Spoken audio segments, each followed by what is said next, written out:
Bienvenue dans cette nouvelle édition du quart d'heure de célébrité, l'émission quotidienne qui invite des personnalités qui gagnent à être connues. Aujourd'hui, quart d'heure de célébrité de Louis Dalmas. Bonjour Louis. Bonjour. Donc je vais présenter Louis Dalmas succinctement et nous passerons au vif du sujet comme d'habitude. Alors, Louis Dalmas, vous avez été résistant FTP et membre du BCRA pendant la Deuxième Guerre mondiale.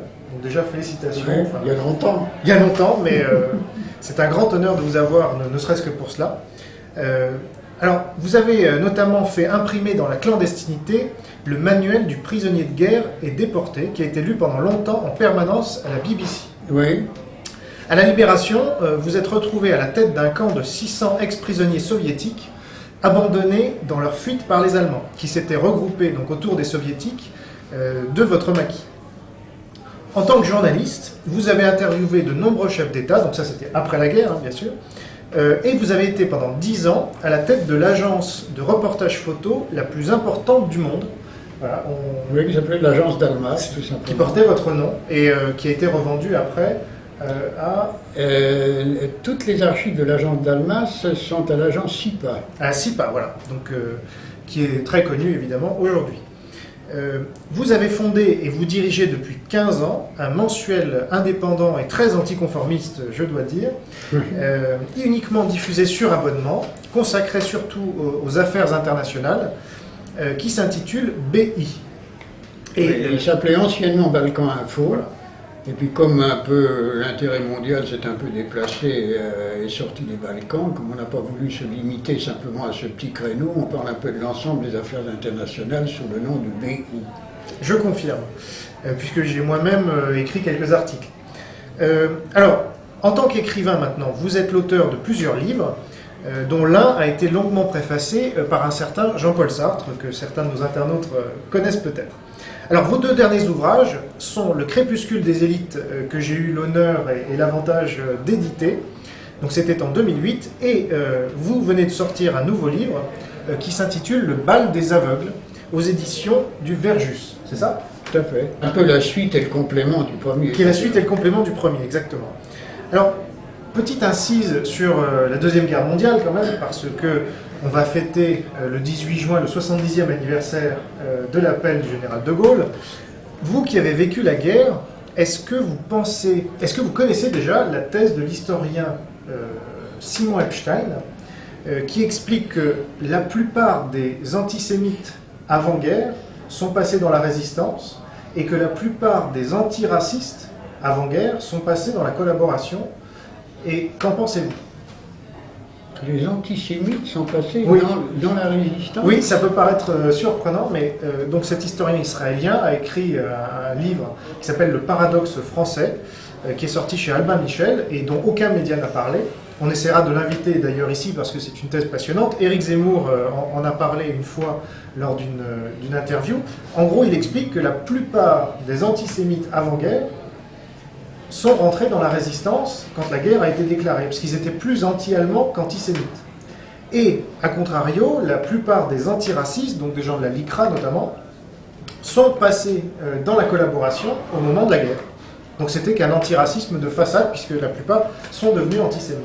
J'avoue que, comme je n'ai pas lu le livre, ça me paraît assez paradoxal, mais enfin, Oui. toutes les thèses peuvent être défendues. Il a probablement des arguments et des documents que je ne connais pas. Mais dans votre expérience Enfin, à vous, moi, j'avoue que lors de mon passage dans la résistance et dans la clandestinité, je n'ai jamais trouvé des antisémites. jamais. Ah non, D'accord. ça pas du tout. Plutôt le contraire. Plutôt le contraire. D'accord. Très bien, c'était juste intéressant d'avoir votre avis Oui, là-dessus. non, mais là, vraiment, je ne sais pas trop quoi dire, parce que ça me paraît assez étrange. Mais le problème, c'est que la résistance était extrêmement pluraliste, extrêmement composite, parce qu'il y avait des gens de droite, il y avait des gens de gauche, il y a même eu des combats entre les différentes fractions de la résistance pour s'approprier les parachutages d'armes anglais, par exemple.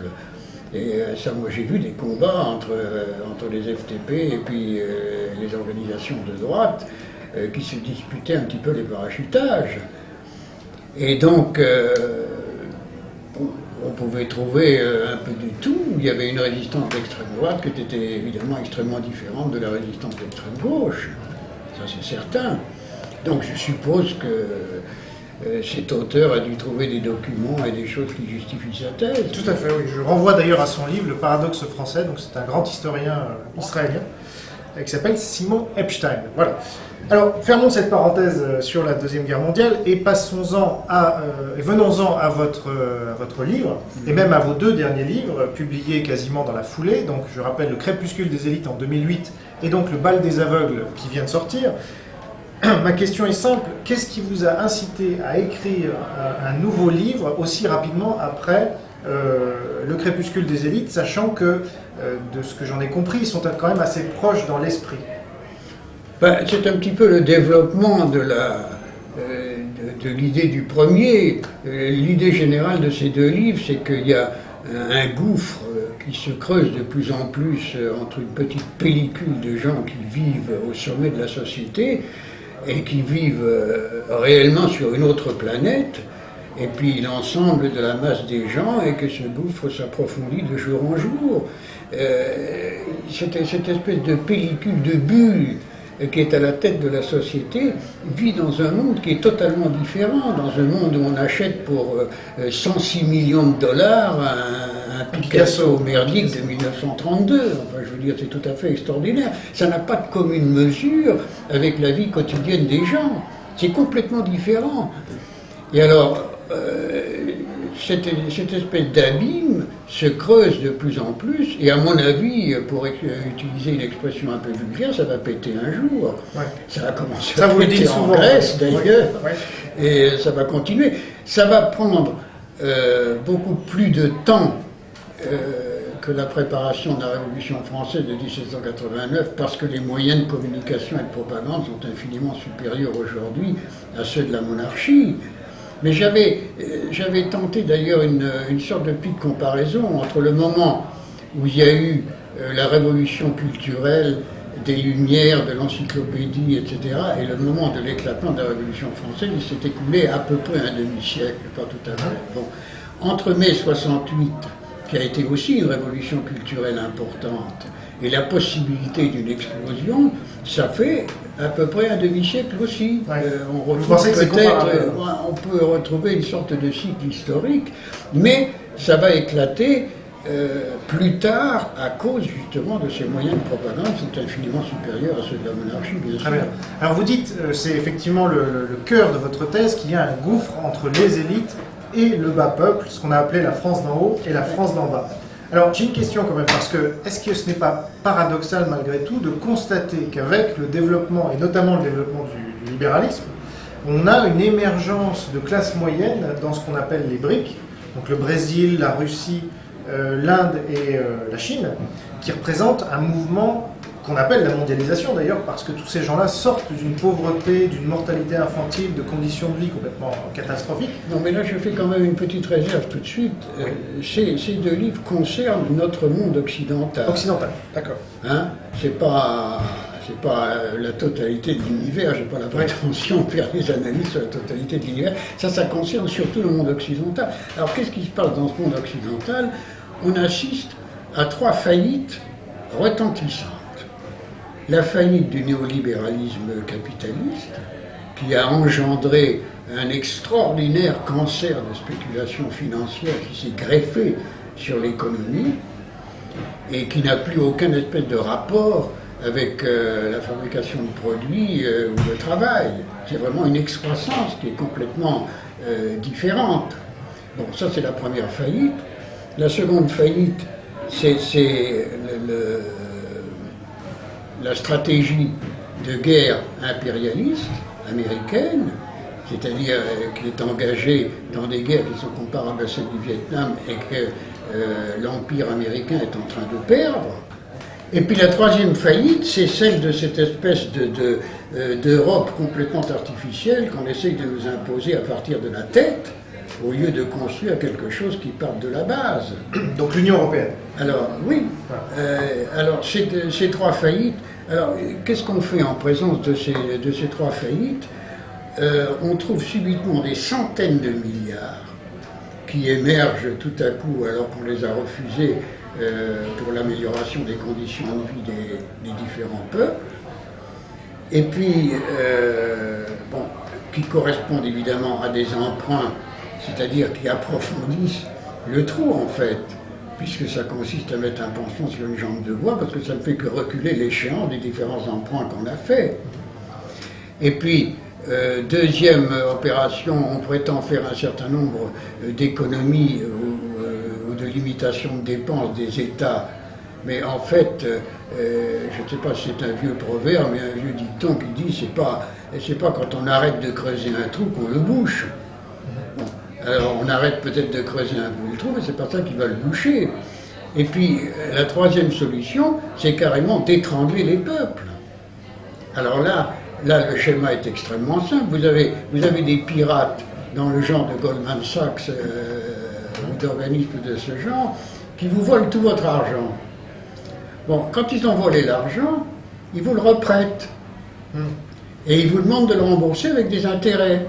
C'est-à-dire qu'ils profitent deux fois de l'histoire. Ouais. Ils vous ont volé une première fois, et puis une deuxième fois, ils piquent des intérêts sur ce qu'ils vous reprêtent. C'est un schéma quand même assez extraordinaire. Malgré tout, est-ce que c'est pas caricatural de tout mettre sur le dos du libéralisme et rien sur le dos de l'État? Parce que finalement, on a l'impression dans ce que vous dites et dans ce que vous écrivez, et je le sais parce que j'en ai édité une partie, que finalement l'État n'est jamais responsable de rien. C'est toujours le marché. Mais ça s'appelle le bouc émissaire finalement, non? On refuse à l'État de jouer un rôle.